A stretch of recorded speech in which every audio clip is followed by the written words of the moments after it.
hopefully, uh, people feel comfortable in participating in this wonderful presentation. Let me introduce myself. My name is Cheryl Tolentino, and I'm a supervising prevention consultant for NJ4S Union Hub. I want to thank you all for joining our May mental health webinar series. You are not alone. Today's presentation will be Mind Matter, Mental Health in a Busy World by our own Armando Beleno. Armando Beleno is a 23-year-old graduate from Montclair State University who studied psychology. He has studied much psychology and has knowledge from adolescent psychology to abnormal psychology. Armando is also a music lover whose interests range from rap to K-pop. He has traveled to the countries Nicaragua and Colombia, where his parents are from, and has seen the despair where mental health needs were not being met. His aspirations are that eventually he'll be able to tighten the gap so that mental health assistance is available for everyone. Armando has struggled with his own anxiety and depression and hopes to help people with their own mental health issues, and in doing so repay what he has learned and hopes to build a bridge of understanding and communication with others. Without much further ado, I will hand it over to Armando for the presentation of Mind Matter, Mental Health in a Busy World. Armando, it's all you. Thank you. Thank you so much, Cheryl, for that wonderful introduction. Before we begin, I just want to point out that I'm wearing our beautiful NJ4S polos. Yes. I'm very happy to be wearing that. Honestly, it makes it easier getting up in the morning and, rolling out of bed, putting on what you want to wear, and getting out that door to do our wonderful jobs. So allow me to just share my screen, and we will be getting started right away.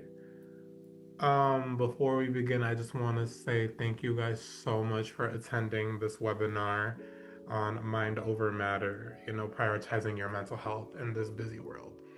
Now, I know I am an advocate for, putting yourself first, helping your mind, especially in a world such as this where, we have so much social media, we have so much, we're being consumed every day by technology. Hey, you guys are on a webinar today. Usually we like to do these things in person, but to reach a broader audience, we like to do these because it really does invite a lot of people to hear what we have to say. So without further ado, let's us get started. So this is what we have on our agenda for you guys today. We have an icebreaker. We're going to do a nice check-in with you guys. We're going to really see how you guys are doing to really further push this initiative of, knowing yourself and really getting in touch with who you are. Then I'm going to give you guys a little bit of an introduction. You guys are probably wondering, Mind Over Matter, what is this guy going to talk to us about today? Well, that's what I'm going to clarify for you guys in this introduction. And then we're going to go a little bit more deeper into the power of the mind and what that kind of means. We're going to talk about techniques to prioritize your mental health in our world today. And of course, we're going to talk about overcoming those mental health obstacles that are not always visible, but are definitely there.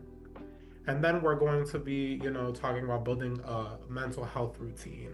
And we're going to talk about how we can have a plan in place. And then I'm just going to wrap up for you guys and hopefully have you guys out of here before 1 o'clock, maybe at 12:45, so we could 100%, have everybody get back to what they got to do. So let's talk about it. How's everybody doing? I want to hear you guys, or you guys could put it in the chat. How are you guys doing today? On a scale of 1 to 10, how would you rate your mood today? I'll start us off. I would say my mood today is definitely, I'm at an 8. I had a really good weekend. I got to really celebrate my mother yesterday and, lift her up, put her on that pedestal that she definitely loves to be on. And as well, I got to just, reconnect with family who I haven't seen. So let me look at this chat real quick. Oh, okay. I see we have one person. 10. Muna says she's at a 10. She had a great weekend and good programming today. That's so good. I don't know about you guys, but this job definitely allows us to, recharge and get get in with the community and really talk to them. I know 2 Saturdays ago we had our Wellness Wonderland, which if you guys didn't attend, you missed out. It was amazing. But for those of us who did attend, it was definitely a time and a half. We got to see our community. We got to see a lot of the people who we do this for, and it was really rewarding. So had a great weekend. So also a lot of people are already answering our question. Thank you so much. So the question is, what do you guys do to manage your time? And a lot of people are like, I have a calendar on my phone, a handheld. Yeah, sometimes some people love to physically write out their calendars. Like some people like to physically just write because it does stay here more. I know I am definitely that one person. That's why I love to journal. Google Calendar, yes. I love using my calendar on my phone because Apple likes to send me reminders. They're like, hey, you got to do this. And I'm like, yeah, leave me alone. Leave me alone. I know I got to do it. But it's a great reminder. A lot of people are saying that some people are saying they're at a 7, some people are saying they're at a 9, 7. So I see some people are definitely on a chiller aspect. This is a question that I love to ask the community, because a lot of times when you go to somebody and you're talking to them about a topic, their energy's down. So I like to always bring it up by like asking them how they're feeling. Um Notes app, yeah. The Notes app is definitely a time to have. Like you definitely need this to kind of, you know, calibrate, I like to call it, which means to kind of like recenter and get to where you are.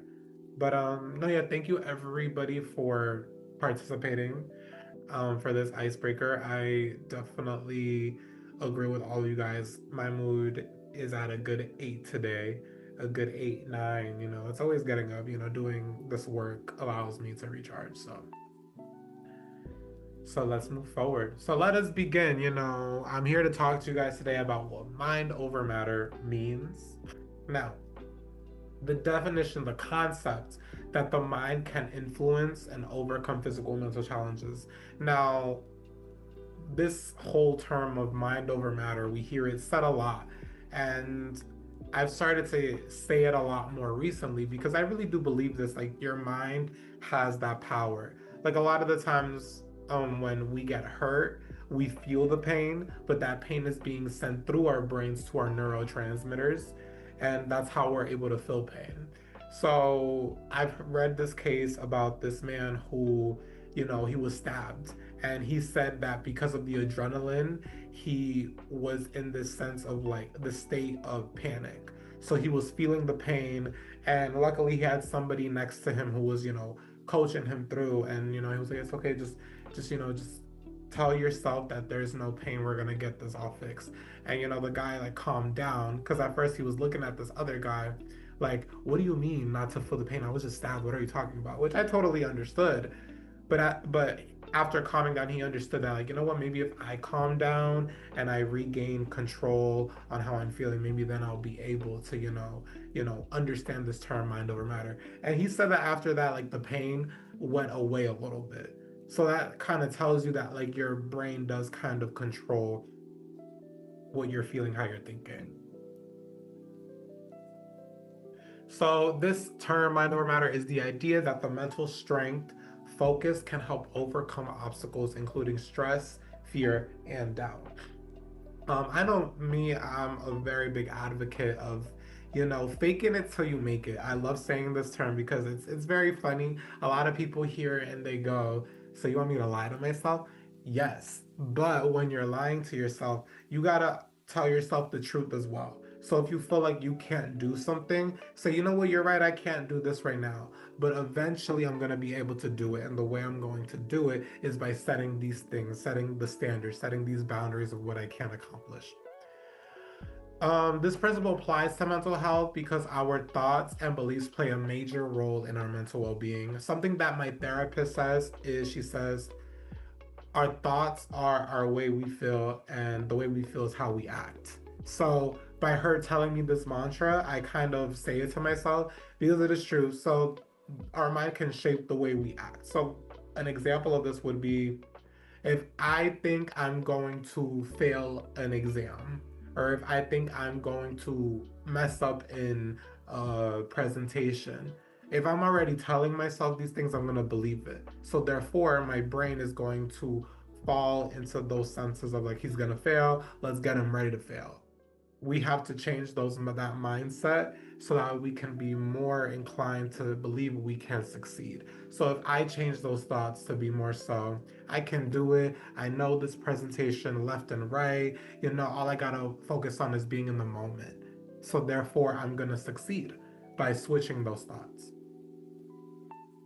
So mental health in a fast-paced society. Now, if y'all haven't really caught on, everything in the society is kind of fast paced. We're either ordering things off of Amazon, they get here in 3 days. I don't know about y'all, but my Shein order is coming really fast lately, I think because of the tariffs, but to not go into that. Increasing rates of anxiety and depression and burnout, these are all things that happens when we're in a very fast-paced society. We're focused so much on getting to the destination instead of focusing on being more in the moment and kind of realizing this is how I feel, this is the journey to get to where I gotta go. And a lot of the times, like, this is brought on by society. Societal pressures, they we tend to compare ourselves with other people. We tend to compare ourselves with the next person because we're always thinking, you know what, this person is more ahead of me. Why am I not there? Instead of focusing on, you know what, I'm gonna get there. I just have to do this first to get there. So let me focus on what I got going on now so that way I am able to move forward in the future. So I don't know why this photo is not popping up, but NAMI is a great organization that allows us to kind of see mental health disparities. Millions of people are affected by mental illness each year across the country. So I put this figure in. It says 1 in 5 U.S. adults experience mental illness. So that's it's gotten I would say better as time progressed, but also more prevalent as time progressed. Which what I mean by that is saying people are being more aware of this now, and I'm really happy that we are in a position where we're able to bring that to light so that people could be more aware of their mental health. So 1 in 5, that means by the fifth person can have a mental illness or a mental health disparity. By that I mean they could have anxiety, they could have depression, they could have all of their mental health elements that we are not aware of. One thing you're going to hear me say a lot is mental health is not something that can be seen. It's something that, somebody has to be open to want to talk about. 1 in 20 US adults experience serious mental illness. Now, what do we mean by this is you are going to encounter somebody who either has these ailments, who is struggling, and most of the time they're quiet about it because they don't feel comfortable enough to share. They weren't brought up in a society or in a community that they feel like they can share. Um, a way I can attest to this is when I was growing up, mental health was not something talked about because in my culture, I'm a Hispanic Latino descent, and we didn't really talk about this because if you went to go see a therapist, like that's something that's shamed because it's not really prevalent. We don't see a lot of that representation. And whenever I bring up therapy, my mother's like, "Don't talk about that all the time." I was like, "Why? It's something good to know. If you're seeing a therapist, you're getting help. You're trying to better yourself. You're trying to better your mental well-being." That's the whole point of this webinar, is to emphasize that mind over matter. Like if you are not bettering your mind, then you can't really better yourself. 70% of youth 6 to 17 experience a mental health disorder. Now, this profession, this job allows me to like see this firsthand, and a lot of these kids, they find it extremely difficult to speak up about it because they're embarrassed. They don't want to be open about what's going on. And it's something extremely truthful, especially because when I was that age, I can see how it could be daunting to go to somebody and tell them, "Listen, I'm feeling overwhelmed. I'm feeling scared. I'm feeling angry, sad." It's very hard to name a feeling, name the way you're feeling, because most people fear the consequences that society has brought on us. So Now, let's talk a little bit more about how your mind shapes your reality. Now, there is a connection between your thoughts, your emotions, and your physical health. We can all see that. A good example I put in here is the placebo effect. Now, what this means is scientists, there's two test subject groups. One test subjects would get the drug, let's say they're testing a drug, they would get the drug in place, and then another group would not they would just get like a sugar pill, and they would see how the drug would affect the actual group versus the sugar pill. And some people, they tend to believe that they have something when they don't.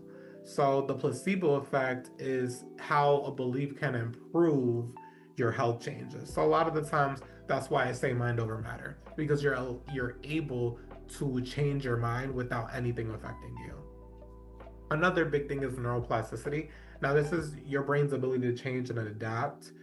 So, let's say somebody who is younger, they undergo a lot of trauma. You know, they have ACEs, they go through those adverse childhood experiences. That can definitely shape the way they act growing up. Um, let's say a child has been abused by a parent. Most likely, they're going to adapt to that, sort of lifestyle, and they're going to continue with that lifestyle without receiving any proper help. So, all of this can lead to having a change in your neuroplasticity at an older age. So, the mind body connection is the way your brain's role plays into a stress response. So, for example, fight, flight, or freeze. So, this is a good way of kind of like, there's a new one, they've added fawn, I believe. The way this happens is more so kind of how you respond to an uncomfortable or an anxiety filled situation. If you're choosing to fight, you're going to stay and you're going to go through it. So let's say if I have these negative thoughts that I'm going to, fail at a presentation, I'm going to fight it. I'm going to stay there. I'm going to give the presentation to the best of my ability. Or if I can't, I'm going to be like, hey, I can't get through this. Let's just say most of the time I choose fight because I'm a fighter. But fun is like you're going to be there and you're going to kind of like appease the situation. You're going to try to like compliment. A lot of the time, fawn is used when you're referring to somebody who's in an abusive relationship.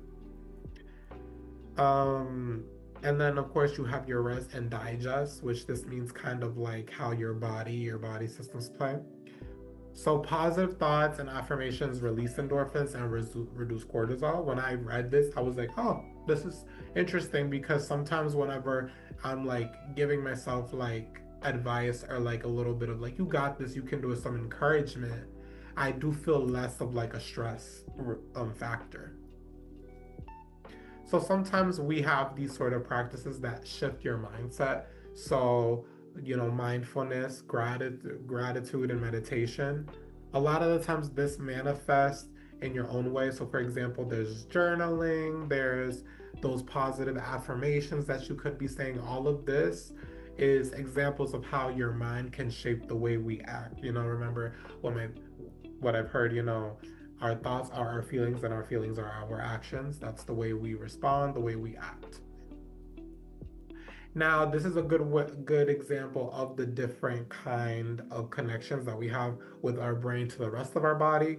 The vagus nerve, we've heard this throughout. Like, so the vagus nerve is this big, long kind of nerve that goes all the way through your spine, and it connects basically your gut, your stomach, to your brain. And this allows that stress signal, kind of like the fight, freeze, or fawn, to kind of manifest physically.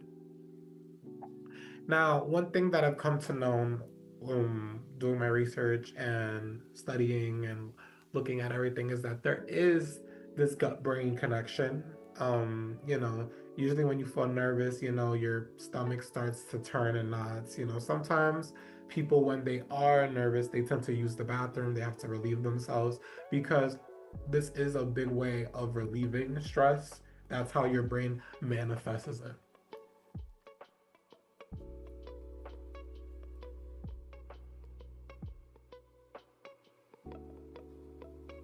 So now let's talk about ways we can regain our control.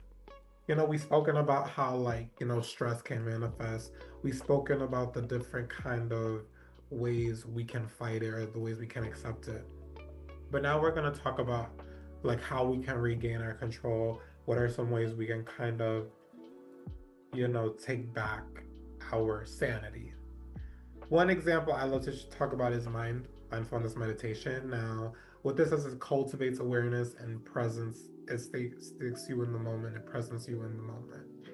Now, I practice this very simply. It could be as simple as taking a deep breath, or it could be, you taking different breaths in a box. It's called box breathing.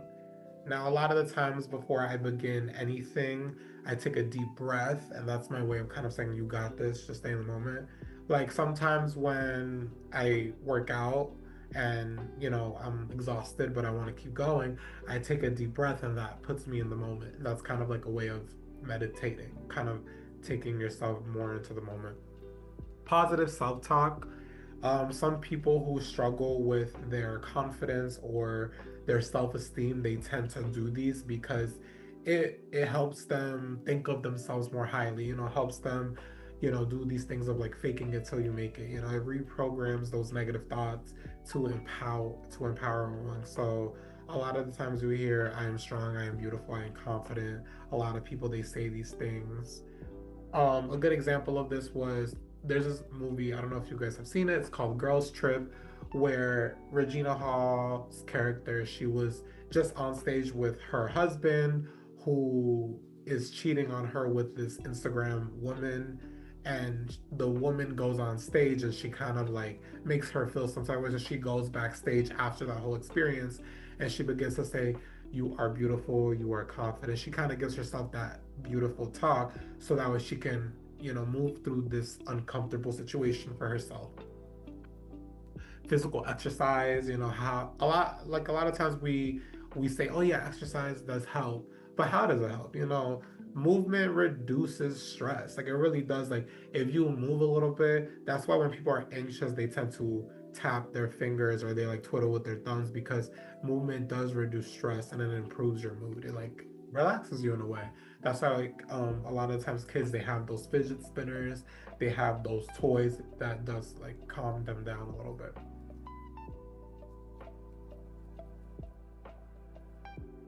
If you hear me, real brief, if you hear me like sniffle or clear my throat, I promise y'all I'm not sick. I'm not out here getting nobody sick in my office. I just have really bad allergies, but we're gonna work through it. These last two on this slide are really some of my favorites, is journaling and setting boundaries. I tend to journal whenever I need a little bit more guidance through my brain, because everything gets jumbled up in your brain and you need a little bit more clarity. So if you write a lot of your thoughts down, the way you're feeling, how something is affecting you, it allows you to process those emotions and allows you to gain a sense of clarity. And setting boundaries, I would say this is something to really protect yourself. Some people, they tend to have either extreme boundaries or bad boundaries, and then there are those people that have decent boundaries in the middle. Boundaries allow you to recognize your limits and protect your mental space. And a lot of us, we have trouble setting good boundaries with people because we tend to always focus on either pleasing somebody, or we're like, "You know what, I'm not going to even allow this person to get through my boundaries because I don't want to get affected." Oh, I see we have something in the chat. Let's look. Let's see what we got. Oh, okay, it's just a survey. Thank you, Cheryl. So when I'm finished here, or if you guys want to take that survey, do it. Give me a good review. It helps us better our overall sense of doing this. But yeah, setting boundaries is a great way to recognize your limit, in the sense of like, so let's say if you want to go out, right? Like, but you don't really feel comfortable going to where people are going to, you can say, "Hey, I don't feel comfortable going there. I don't think I'm going to go." That's a way of setting a boundary. It's plain and simple. It seems easy, but sometimes since we have these relationships with people, we are afraid that if we set a boundary, it's going to hinder that relationship. But if it's a good relationship for you, they'll understand your boundary and they'll continue being your friend or continue being with you.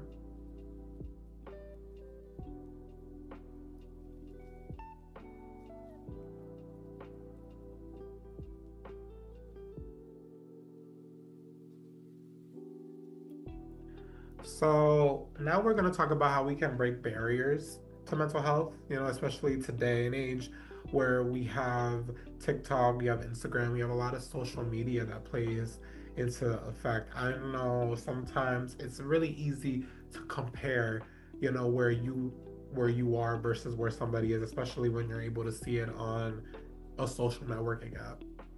We need to definitely overcome these stigmas, embracing vulnerability and asking for help. There is no shame in asking for help. Sometimes the best thing to do is to ask for help because you don't know how to get yourself out of a certain situation, and that's okay. We are social beings, so that connection, it's okay to ask for help. People will either welcome that help or they'll help you as best as they can. Managing anxiety and stress.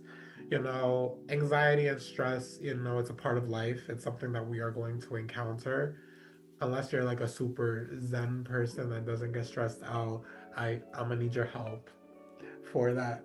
But breathing exercises, grounding techniques such as box breathing, such as the 5 4 3 2 1 rule. It brings you back to your senses. All these things, they really do bring you back to the moment, and they help you get through any anxious thoughts or any anxiety filled stress that you may be having. And this is, I feel like, one of the hardest things to get through is dealing with those negative thoughts. You need to challenge those cognitive distortions with evidence-based strategies. I do recommend therapy because they give you and they provide you with these techniques like the 5 4 3 2 1 rule or the positive self talk. All of these things 100% help you out in, you know, reestablishing, that mental clarity that we all definitely do need. I see there's something in the chat. Oh, Missy says, I think I like setting boundaries because that makes you a human being. What I do not like is when you are setting your boundaries and yet no one is listening to you, believing what you are saying and or thinking it is a joke when you are saying, yes, Missy, thank you so much because as um have in the past 23 years of my life, I've had difficulty setting boundaries. I've only recently gotten good setting boundaries because I've realized how not only easy it is, but of how much strength comes from putting your foot down and telling where it comes. So what you said about, sorry, let me pull up the comment one more time, of you saying that people don't listen to you or they think it's a joke. Yeah, and those are people that struggle themselves with setting boundaries because this is not something that we are taught when we're younger. As a matter of fact, depending on our background, depending on where we come from, I'm a big advocate for culture and backgrounds. I don't know if you guys could tell, but in my culture, it's very like as when you go somewhere, the women you give a kiss on their cheek and you give them a hug and you give the man a handshake. Now, me personally, I wasn't that open because I don't really like, doing that because like germs and stuff. But if you don't do that, it's considered disrespectful or rude. And a lot of times that may go against the boundary that you have. Like you don't believe in physical touch right away because you're not that type of person. Another one I feel like a lot of us can attest to is when our parents we try to set boundaries with our parents and they push back on our boundaries so hard. Like one thing my mom told me when I started setting boundaries with her is like boundaries, that's for white people. And I told her I was like I did this. I put my head down and I shook it because it was like that's not true. Everybody deserves boundaries because I feel like depending on which culture you have, boundaries are considered disrespectful because it's not something that people are used to hearing no. And I feel like people need to be accustomed to at least hearing no once in a while. But thank you so much, Misty, for giving us this time to really like bring this out. Thank you. All right. So we are going to move forward and we're going to talk about resilience. Now, I love this word. Resilience is something that is really powerful and it allows you to not only strengthen your mind, but get through any challenges that you may be having. Now, resilience allows you to embrace those challenges. And a lot of the times, people we shy away from the challenge, but a lot of people tend to push through those challenges. And when you do that, it builds that resilience that we're talking about here. It allows you to move forward with it.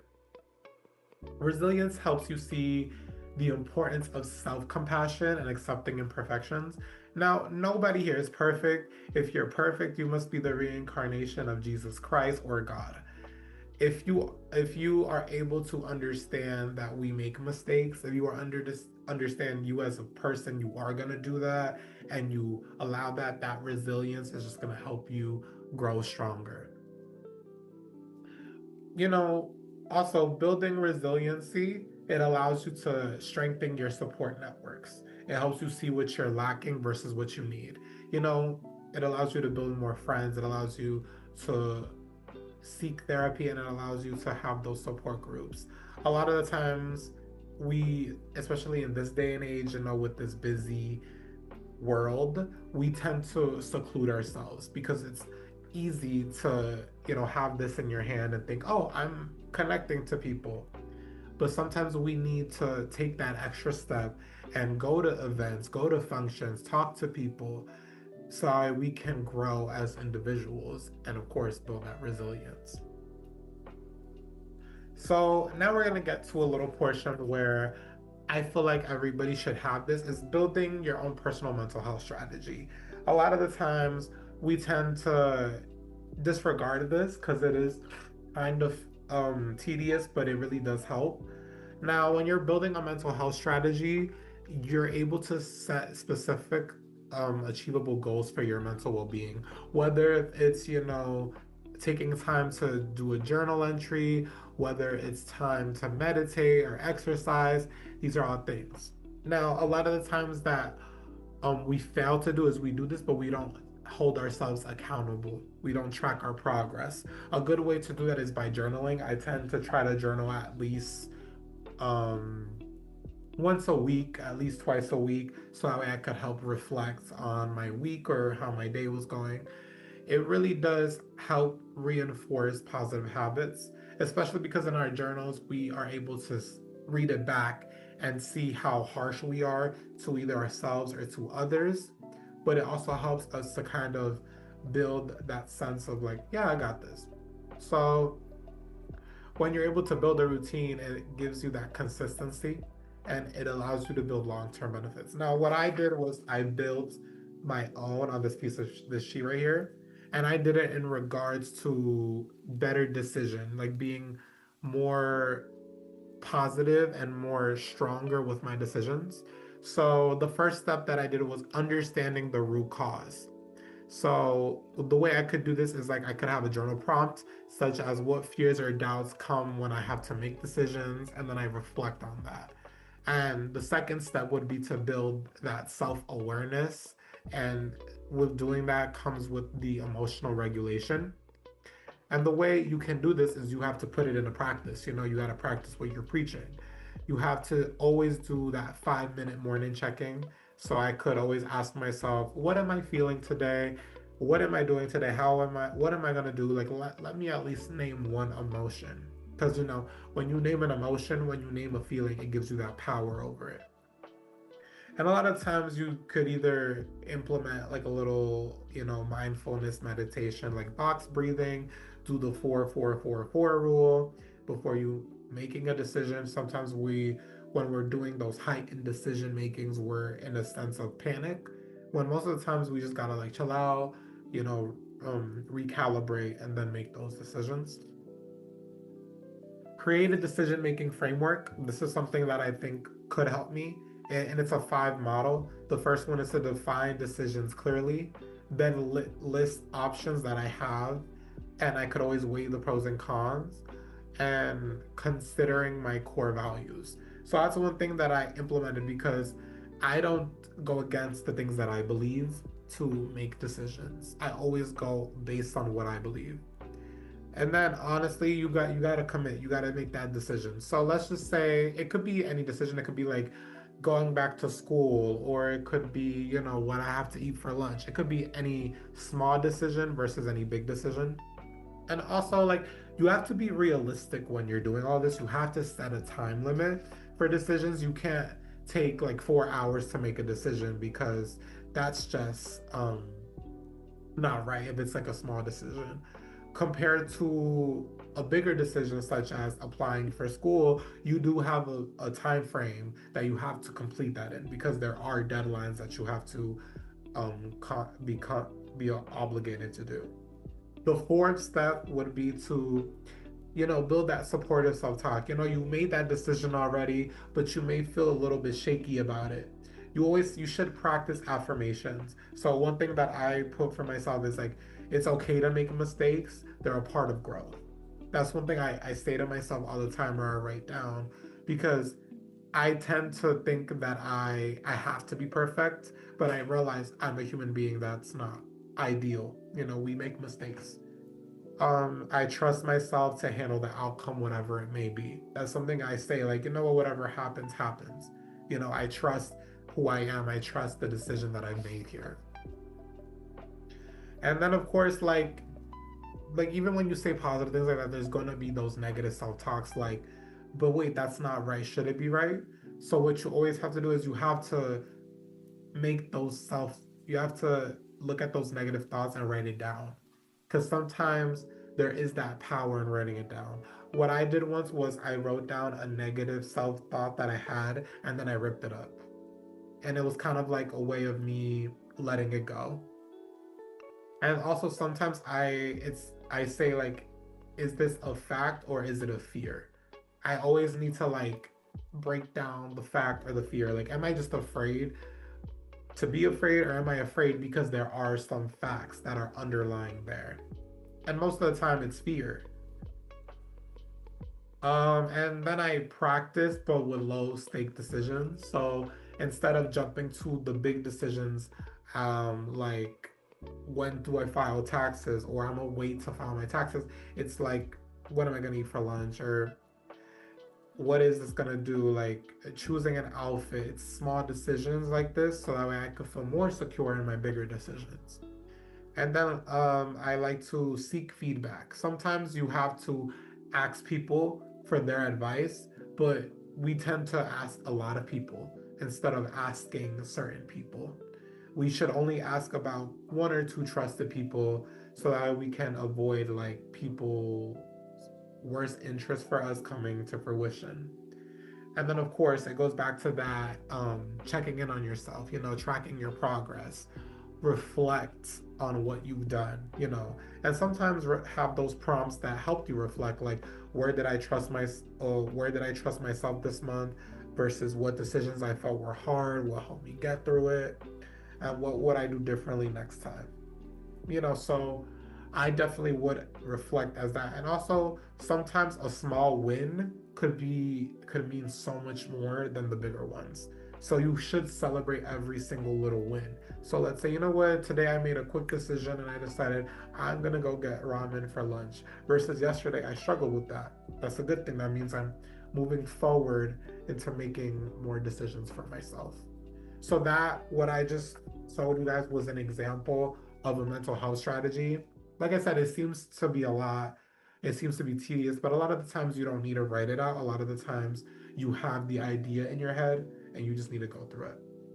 So that's all I have for you guys today. It was an honor to really, talk to you guys about, mind over matter. I hope this presentation was able to kind of help you guys struggle less if you guys were having a hard day. Before I switch it over to Cheryl, does anybody have any questions that they want to ask that I don't mind, asking?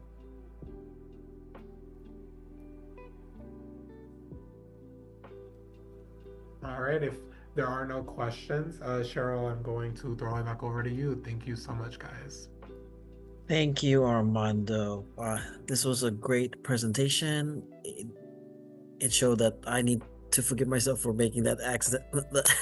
We're sending that the survey link a little bit earlier. So Armando had a lot of helpful tips that I'm going to take into effect and put into my own repertoire of things that I need to ensure that I maintain my own mental health. And I'm hoping that you took away some great suggestions and recommendations from him. Thank you, Armando.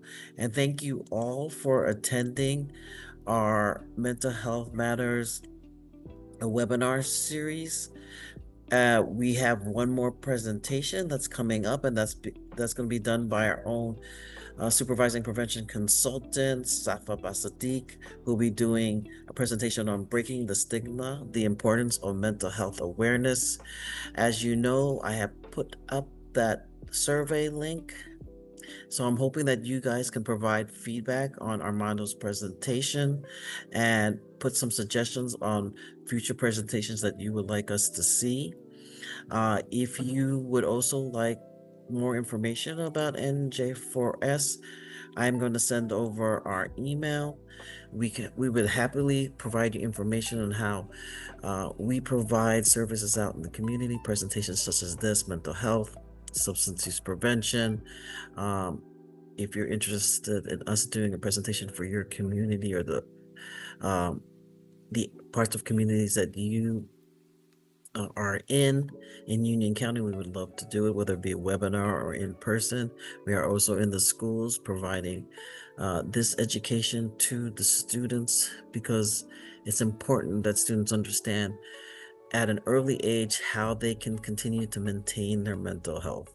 And even when times are tough, because times are going to be tough, there's ways to be resilient, as Armando had mentioned, the importance of resiliency. So I'd like to thank you, everyone, for attending our webinar.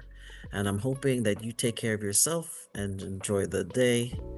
And we'll hope to see you next Monday. Take care.